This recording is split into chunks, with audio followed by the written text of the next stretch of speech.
लेकिन ये भैया जब वही पति पत्नी से जुदा होता है सुरेंद्र मास्टर, तो फिर में दुल्हन पागल हो जाती है।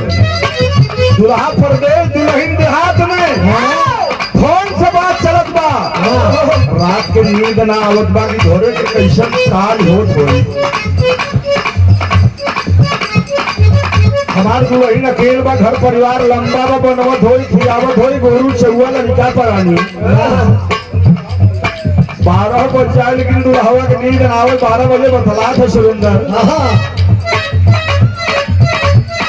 रोवत रोवत भीग गइल बा,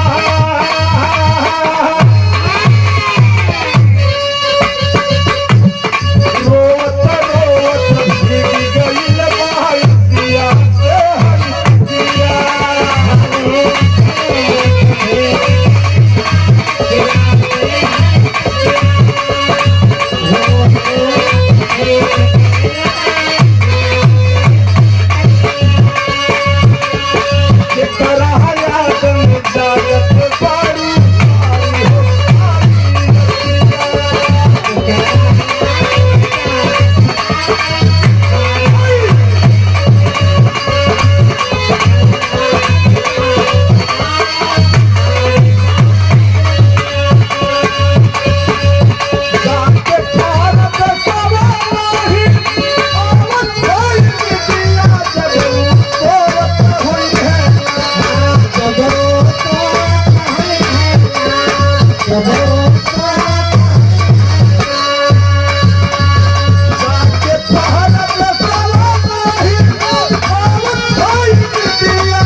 अन्यथा मत लीजिएगा आप लोग। दुल्हा के खूबजोर से मुंह गिलेदार फिरात रहा और दुल्हन बैठ गलती गलती मार के अपने कोरा में सर धई थे हिम गंगे के तेल लेके एकदम मजे मजे में प्रेम है। ये 7 जन्मों का बंधन का प्रेम है सुरेंद्र, मैं बयान नहीं कर सकता। वह कहन बनम और कोरा के सतवैया रात भर न उनके खाई बनवैया हो। कितना सुखवार माई बाबू कितना बढ़िया से पाल पोस के बड़ा के हैं, लेकिन हाय रे पेट न हो तो भेंट न हो। आज गरीबी में दिन काटत है लेकिन खर्चा बदे हमारे दुल्हा परदेश है। वह कहा था आजकल पूरा परिवार पहले जब कौड़ा बढ़े तो सब एक जगह बैठ के 1-2 घंटा बितावे। तो जो बुजुर्ग होते थे वो बताते थे ये गलत है ये सही है, लेकिन मामा आज जवन समय आई वो दुल्हन दुल्हा एक साथ 10 मिनट ना बैठ सकते। 10 मिनट में मोबाइल हाथ में हो ऐसे तो स्क्रीन टच आएगी आगे पीछे होने लगी। बच्चा नहीं बैठ सकता परिवार के साथ, संस्कार कहाँ से पाएगा। आज जमाने का दोष देते हैं लेकिन संस्कार कहीं से दिखता नहीं है, दिया जाता है। जब आपके साथ बच्चा बैठेगा तब वो अच्छाई बुराई को जान पाएगा। आपका जो अनुभव है जीवन का जो आपने जिया है वही अपने बच्चे को बताएंगे। ये मोबाइल कभी नहीं बता सकती, पढ़ाई करा सकती, अच्छाई भी है बुराई भी है। मोबाइल अच्छी भी है बहुत बुरी भी है।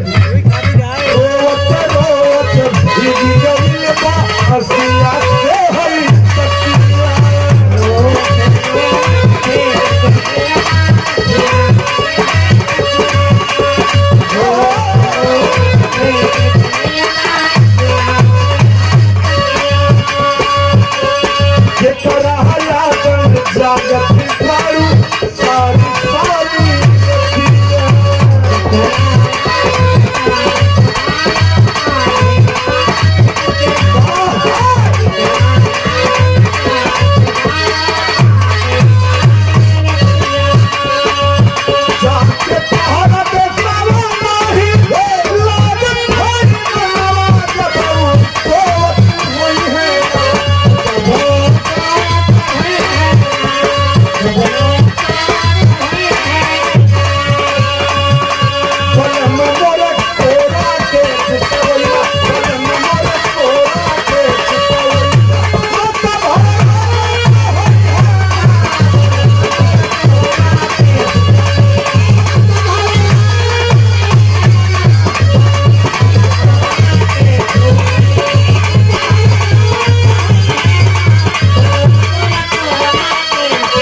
का सम्मान किया गया। भैया को प्रणाम, मालिक सुखी रखे, हमारा हार्दिक शुभकामना में मंगल कामना बड़ सलामत यही कहा था कि कोरोना से हो रहा है, लेकिन सुरेंद्र जब अपने ऊपर आवत है ना तो जब टेढ़ मेढ़ रोटी अब वो निकला और बखावत में कितना प्यार से माई बाबू खोले हैं।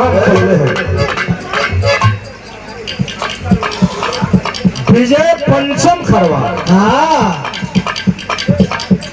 क्या बात है। विजय पंचम खरवार की तरफ से 201 रुपए का स्वागत सम्मान। भैया को प्रणाम, मलिक सुखी रखे। कहा थो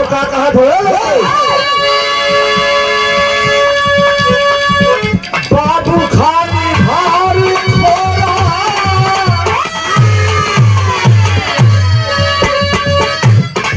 नाना जी देवी का 2 रूप है, एक जनानी। खियावे बदे जननी करो मेहरारू अदा करो जननी। हाँ जननी वाले मतारी हो, मतारी से बढ़िया भोजन कोई बना न पाई न खिया पाई अपने लड़का के, लेकिन अगर सेवा की बारी आएगी तो वह जनानी बन जाएगी। वह कहा था बाबू खाली भारी खोरा दूधावा पियावा।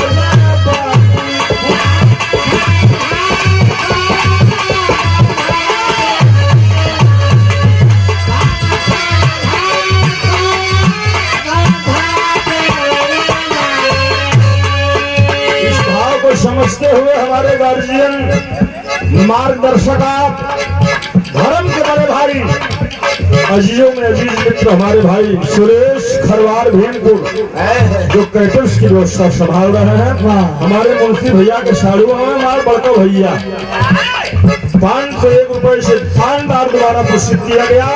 मालिक सुखी रखा, हर मोड़ पर तरक्की हो, दिन दुगनी रात चौगुनी आपकी कारीगरी चलती रहे, मेरे हार्दिक शुभकामना है। अरे वो कहा मना करत हम भाई, दोनों छोट के कार्यक्रम में सुरेश भैया किए हो, संतोष के विदाहा न हो, यह संभव के बात पर दिल से प्रेम है। बाबू खाली भारी खोरा दूधावा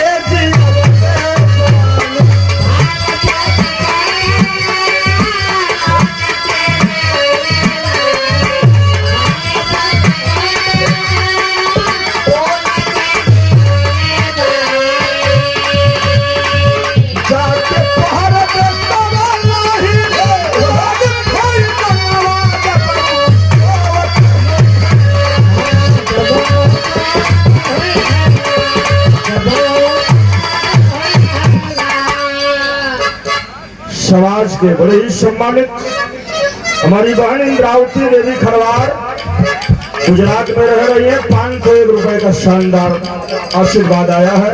मालिक सुखी रखे, मेरी हार्दिक शुभकामना है, मंगल कामना है, हर मोड़ पर तरक्की हो। जाके पहर